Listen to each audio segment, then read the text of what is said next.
23 హరి ఓం.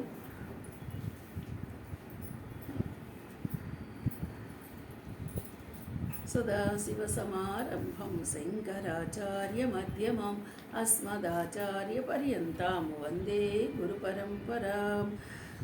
ఓం శ్రీకృష్ణ పరబ్రహ్మణే నమః. శ్రీమద్భగవద్గీత అథ షష్ఠోధ్యాయః ఆత్మసంయమయోగః. ఇవాళ క్లాస్లో 6వ అధ్యాయము 23వ శ్లోకాన్ని గురించి. తం విద్యా దుఃఖ సంవియోగం యోగ సంజితం స నిశ్చయేన యోక్తవ్యో యోగో అనిర్విణ్ణ చేతస్స. చూడండి, ఎవరైతే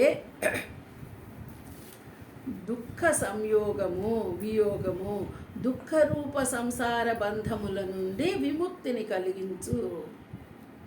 సంయోగము వియోగము రెండు చెప్తున్నారు. చూడండి, దుఃఖము వల్ల సంయోగం కలుగుతుంది, వియోగము. ఏదైనా దుఃఖాన్ని పొందినప్పుడు దానిలోనే పడిపోతాం. మళ్ళీ దాన్ని ఎప్పుడు వదిలించుకుందాము? ఈ ఆలోచన ఎప్పుడు రావాలి మనకి అంటే మిక్కిలి దుఃఖాన్ని కలిగి ఉంటుంది. అలాగే సంతోషం వస్తే కూడా విపరీతమైన సంతోషంలోనే మునిగిపోతాం. మరి ఈ బంధాల నుండి, ఈ సంసారంలో సుఖము అనేటువంటి బంధము, దుఃఖము అనేటువంటి బంధము, ఈ రెండు బంధాలే. వాటి నుండి విముక్తిని కలిగించే స్థితి వారికి ఎప్పుడు రావాలి? విముక్తిని కలిగించే స్థితి యోగ సంజితం. యోగం అను పేరుతో ఇప్పుడు దేని ద్వారా తెలుసుకోవాలి? యోగము అనే ఒక పేరు పెట్టి దాని ద్వారా గుర్తించమంటున్నాడు. ఇక్కడ యోగము అంటే మనం ఏమని అర్థం తీసుకోవాలి? యోగము అంటే ముందు చెప్పుకున్నట్టుగానే కలయిక. ఎవరితో కలవాలి? పరమాత్మతో. ఈ పరమాత్మతో నువ్వు ఏకీకృతమైతే అప్పుడు దుఃఖము వల్ల సుఖము వల్ల పెద్ద కష్టంగా ఏమి అనిపించదు. మరి అది తెలుసుకోవయ్యా. విద్య అంటే తెలుసుకో. విద్య అనే శబ్దం కూడా తెలుసుకోవడము అనేటువంటి విషయంలోనే ఇక్కడ అర్థం చేసుకోవాలి. అలాగే సయోగ, ఆ యోగము అనిర్విణ్ణ చేతస, విసుగులేని చిత్తముతో అంటే ధైర్యోత్సాహములతో. ఈ పరిస్థితి చూడండి, ఇప్పుడు ఇక్కడ సింపుల్ మాట, పరమాత్మను గురించి అర్థం చేసుకున్నాము.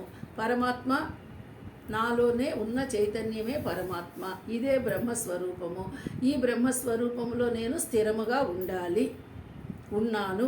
ఈ భావనలోకి వచ్చిన వాళ్ళు ఎలా ఉండాలి? విసుగు లేకుండా.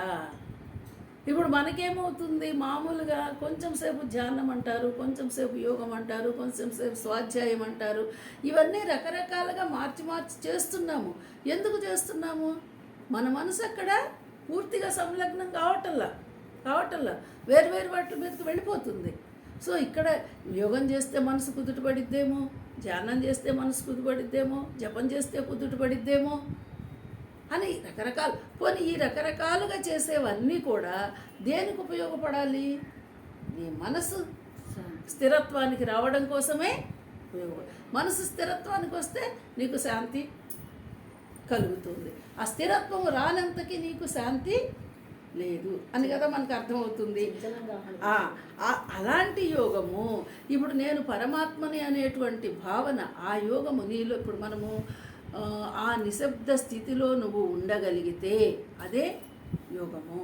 ఆ పరమాత్మ యోగముని ధైర్యంతో మళ్ళీ కాసేపు నిరుత్సాహపడి నేను ఎంతసేపు చేసినా మళ్ళీ నేను మామూలు స్థితికి వచ్చేస్తున్నాను, నాకెందుకు ఈ యోగం కుదరడం లేదు, నేను ఎందుకు ఇందులో ఉండలేకపోతున్నాను, నా మనసు ఎందుకు చంచలమైపోతుంది, ఇవే భావనలు, ఇవే ఆలోచనలు.